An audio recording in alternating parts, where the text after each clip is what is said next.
England tour एक successful tour होने के बाद अब इंडियन वुमेन्स क्रिकेट टीम के प्लेयर्स के पास कुछ टाइम है, तो ज़्यादातर खिलाड़ियों ने ना वो टाइम पर्सनल डेवलपमेंट रेस्ट के लिए यूज़ कर लिया है। ऑप्शन थी कुछ खिलाड़ियों के पास 100 टूर्नामेंट खेलने जाने के लिए, तो वो नहीं जा रहे हैं। और क्यों नहीं जा रहे हैं, किसने उसको रिप्लेस किया है? उसके अलावा जो इंडिया ए का स्क्वाड है वो ऑस्ट्रेलिया जा रहा है। कुछ प्लेयर हैं जो इंडिया टीम में इंग्लैंड में खेल रहे थे, वो उस टीम का भी हिस्सा है।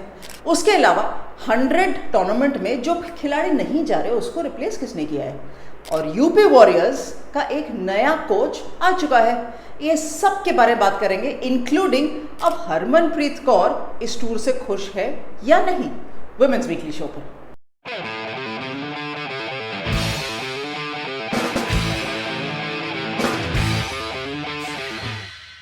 स्वागत है आपका डिफरेंट स्ट्रोक्स में। सबसे पहले कॉन्ग्रेचुलेट करेंगे क्रांति गौड़ को, क्योंकि उन्होंने जो 6 विकेटें लिए ना, उसके बाद वो एक एक्सक्लूसिव क्लब के अंदर आ गई है जिसमें जसप्रीत बुमराह का भी नाम है। 6 विकेटें एक वनडे इंटरनेशनल में लेने के बाद तो ये कोई छोटी मोटी अचीवमेंट नहीं है, एक बड़ी अचीवमेंट है। तो जस्ट स्टार्टिंग हर करियर, उसके अंदर एक अच्छी उपलब्धि प्राप्त करी है, अच्छी स्किल दिखाई है क्रांति गौड़ ने। So we wish her the best, and जितना अच्छा वो खेलती जाएंगे उतना भारतीय टीम का सक्सेस रेट और अच्छा होता जाएगा, है ना उम्मीद?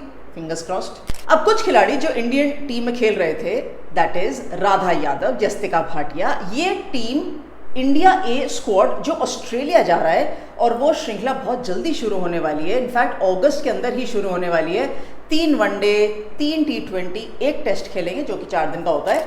तो राधा यादव जो है इस इंडिया ए स्क्वाड को लीड करेंगी, और मैं खुश हूँ कि राधा यादव को अपॉर्चुनिटी मिल रही है खेलने जाने के लिए, क्योंकि विश्व कप आ रहा है ना, तो इससे पहले मैच एक्सपोजर सबसे बेस्ट है। प्लस आप कप्तानी भी करेंगे तो आप लीड करेंगे फ्रॉम द फ्रंट। अच्छे खासे नाम है, बहुत सारे नाम ऐसे हैं जो आप अच्छे खासे तरीके से जानते हैं, चाहे वो साइमा ठाकुर हो, चाहे वो धारा गुर्जर हो, चाहे वो अब ऑफकोर्स जस्तिका भाटिया जो टीम के साथ जुड़ गई, क्योंकि उनको पूरे इंग्लैंड दौरे पर मौका नहीं मिला था। पहले जस्तिका भाटिया टीम के साथ नहीं जा रही थी, लेकिन अब जा रही है, क्योंकि पूरा 1 महीना वो बाहर बैठी है। तो अच्छी चीज़ है कि कुछ मैच प्रैक्टिस मिलेगी।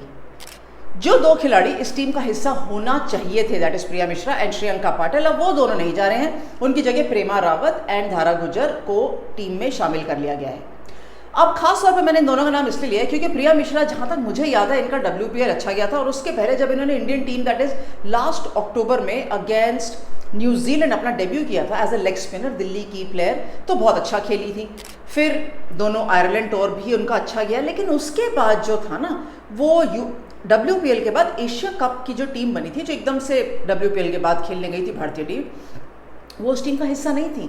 तब मेरे को लगा था कि ऐसा क्यों, क्योंकि प्रिया मिश्रा लेग स्पिनर हैं और परफॉर्मेंस भी अच्छी देती हुई आई हैं, तो वो कहाँ चली गई? मैंने बहुत ढूंढा, बहुत पूछा, लेकिन पता नहीं चला। मुझे लगा था इंजर्ड होंगी, नहीं तो कहीं ना कहीं कुछ ना कुछ खेल रही होती, और वो अब पता भी चल गया है that she is still injured.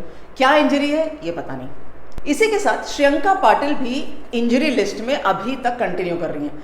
अब मैं श्रियंका पाटिल का नाम इसलिए ले रही हूँ क्योंकि पहले मैं याद कराती हूँ कि आपको वो लास्ट कब खेली थी, जब उनको फिंगर इंजरी हो गई थी, एशिया कप खेली थी, वहाँ पर उनको चोटिल हो गई थी वो। उसके बाद वो वापस आई, फिर वो T20 विश्व कप खेली थी। ये मैं 2024 की बात कर रही हूँ। वर्ल्ड कप खेलने के बाद वो न्यूजीलैंड का दौरा उन्होंने नहीं खेला था, वो इंजर्ड थी, और फिर WPL भी नहीं खेली थी। RCB की टीम में वो हिस्सा नहीं ले पाई थी। तब से लेके जहाँ तक मुझे याद है बहुत कम मैचेस शायद खेले हैं, डोमेस्टिक या डोमेस्टिक टूर पे बेस किया है। उसके बाद वो तब से centre of excellence that is rehab चल रहा है उनका। थोड़ी बहुत सोशल मीडिया पे उनकी प्रेजेंस दिख जाती है, कभी इंडिया में कभी अब्रॉड में, लेकिन अब उस टीम का हिस्सा बन सकती थी ऑस्ट्रेलिया ए टूर पे, लेकिन अभी भी वो इंजर्ड है। अब उनको क्या इंजरी है ये हमें पता नहीं, लेकिन मेरा सवाल ये है कि क्या ये वापस कम बैक कर पाएंगी, और क्या ये फेयर रहेगा कि अगर ये बाई चांस फिट हो जाती है, लेट्स से अगले 1.25 महीने में, 1 महीने में ही फिट हो जाती है, तो क्या हम इनको अवसर देना चाहेंगे? इंडियन टीम की बात कर रही हूँ। और क्या इंडियन टीम में एज अ स्पिनर जगह है? एक और ये बहुत इंपॉर्टेंट चीज़ है कि ये इतना ज़्यादा इंजर्ड है क्यों? जब ये खेल ही नहीं रही तो इंजर्ड है क्यों? मुझे बिल्कुल नहीं ऐसा लग रहा है, क्योंकि इंडियन टीम ने इन्वेस्ट किया है टाइम, और injury after injury is not helping her and is obviously not helping the Indian team. चलिए आगे चलते हैं। इंडिया टूर ऑफ इंग्लैंड जो है ना 2026, ये भी अनाउंस हो गया है। तो अब इंग्लैंड कह रही है देखिए हम तो इंडिया को इतना होस्ट करते हैं, तो अब इंडिया कब होस्ट करेगी? इंडिया करेगी वर्ल्ड कप में, आने वाला है 2025 में। लेकिन इंडिया 2026 में, जब 2026 T20 वर्ल्ड कप होगा ना, तो वर्ल्ड कप से पहले 3 T20 खेलेगी, फिर वर्ल्ड कप खेलेगी, और वर्ल्ड कप के बाद लॉर्ड्स में टेस्ट मैच खेलेगी। और बहुत सालों के बाद लॉर्ड्स जो है ना इंडियन विमेंस क्रिकेट टीम को टेस्ट मैच में होस्ट करने वाला है। मेंस टीम भी होगी वहाँ पे, लेकिन हम तो विमेंस टीम की अभी इस समय बात कर रहे हैं ना। चलिए, वो तो 2026 का T20 वर्ल्ड कप है, लेकिन 2025 में सितंबर 30 से ओडीआई वर्ल्ड कप शुरू हो जाएगा। तो ये जितनी भी तैयारी हो रही है ना, उसके लिए पहले ऑफ कोर्स वर्ल्ड कप जो इंडिया में होने वाला है, हम उसके ऊपर फोकस करेंगे। और फोकस करने से पहले भारतीय टीम के पास एक अवसर ये है कि जब सब प्रैक्टिस मैचेस खेलना शुरू करेंगे ना, जो कि 25 से 28 के बीच में, उससे पहले इंडियन टीम 3 वनडे खेलेगी अगेंस्ट ऑस्ट्रेलिया। 2 चंडीगढ़ में होंगे और एक दिल्ली के अंदर रहेगा। तो भारतीय टीम जो है उनका फोकस रहेगा कि जो वो अच्छा काम सीख कर इंग्लैंड के दौरे पे गए थे, वो वहीं से कंटिन्यू करें। इस बीच में ना हरमनप्रीत कौर से थोड़े बहुत सवाल जवाब मीडिया ने पूछा था कि आपको कैसा लग रहा है, कि आपको क्या लगता है कि जो आप जीत कर आए हैं, कैसे जीते हैं या जीते। तो उनके बहुत अच्छे वर्ड्स थे कि we have done a lot of hard work in the camps and उसका रिजल्ट अब दिख रहा है। देखिए, कहने के लिए कप्तान के लिए ये बड़े कॉमन से वर्ड्स हैं, लेकिन जेन्युइन बात है कि इंडियन टीम मेहनत तो कर ही रही है ना। ऐसा तो नहीं है ना कि मेहनत नहीं कर रही होगी। मैं इस बात से खुश हूँ, जैसे मैं रिपीटेडली थ्रू द सीरीज भी यही बात करती हुई आई हूँ कि मैं इस बात से खुश हूँ कि जो इंडिविजुअल प्लेयर्स हैं ना, उन्होंने अपनी रिस्पॉन्सिबिलिटी पिक कर ली है। एंड इस बात से हरमनप्रीत कौर भी बहुत खुश हैं। उनको वैसे ये भी पूछा गया था कि कहीं आप ऐसी लेगेसी, जैसे मेग लैनिंग ने ऑस्ट्रेलियन कप्तान, फॉर्मर ऑस्ट्रेलियन कप्तान ने छोड़ी, कहीं आप ऐसी लेगेसी की तरफ तो नहीं चल रहे। तो उन्होंने हंस के इस बात को टाल जरूर दिया, लेकिन ऑफकोर्स उनका टारगेट, जैसे इंडियन टीम का टारगेट का यही है कि वो इस आने वाले वर्ल्ड कप के अंदर एक स्ट्रॉन्ग इंप्रेशन जमाएं। वैसा ही इंप्रेशन जैसे player of the match and player of the series Harmanpreet Kaur England से लेकर आई हैं। 100 टूर्नामेंट की मैंने बात करी थी, और दीप्ति शर्मा एक मात्र खिलाड़ी थी जो 100 टूर्नामेंट खेलने वाली थी। लेकिन उन्होंने काफ़ी समय पहले, थोड़ा कुछ समय हो गया, उन्होंने अपना नाम वापस ले लिया और अच्छा खासा कॉन्ट्रैक्ट था उनका। उन्होंने कहा कोई बात नहीं, पिछले वाले 100 टूर्नामेंट में मैंने 6 मारा था down the ground long on पे और लॉर्ड्स के मैदान पर अपनी टीम को जीत दिलाई थी।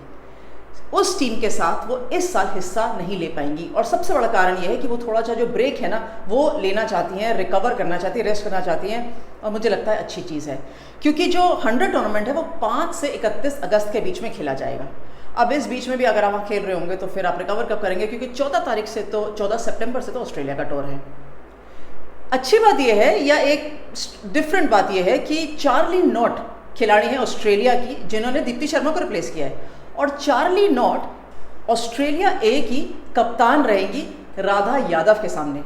तो चार्ली नॉट कैसे खेलेंगी वहाँ पर जाके, क्योंकि 5 से 31 के बीच में तो 100 है, और जो इंडिया ए और ऑस्ट्रेलिया ए का दौरा है वो भी 5 अगस्त से शुरू हो रहा है ना। इंटरेस्टिंग बात। चलिए, चलते जाते एक बात और बता देती हूँ कि यूपी वॉरियर्स WPL की जो फ्रेंचाइज है, उन्होंने अभिषेक नायर को as a lead head coach appoint कर लिया गया है। एंड ये वही अभिषेक नायर है जो भारतीय टीम से खेले हैं, मुंबई से हैं, और इंडियन मेंस टीम के भी कोच रह चुके हैं, एक्सेट्रा एक्सेट्रा। अब यूपी वॉरियर्स की WPL फ्रेंचाइज में एज ए लीड कोच नजर आएंगे। तो होपफुली डिफरेंट रहेगा सीजन यूपी वॉरियर्स का, क्योंकि पिछले तीनों सीजन तो बहुत ज़्यादा इंप्रेसिव नहीं रहे। तो वो देखेंगे अगला साल WPL कैसा रहता है यूपी वॉरियर्स के लिए। लेकिन आपके लिए होमवर्क है लाइक कमेंट शेयर करने का, और अपने सुझाव ओपिनियंस भी देने का। आपके पास भी बहुत काम है, मेरे पास भी है। मैं तैयारी करती हूँ अगले विमेंस वीकली शो के लिए, आप तैयारी करिए अपने सवाल भेजने के लिए। Thanks very much for watching different strokes.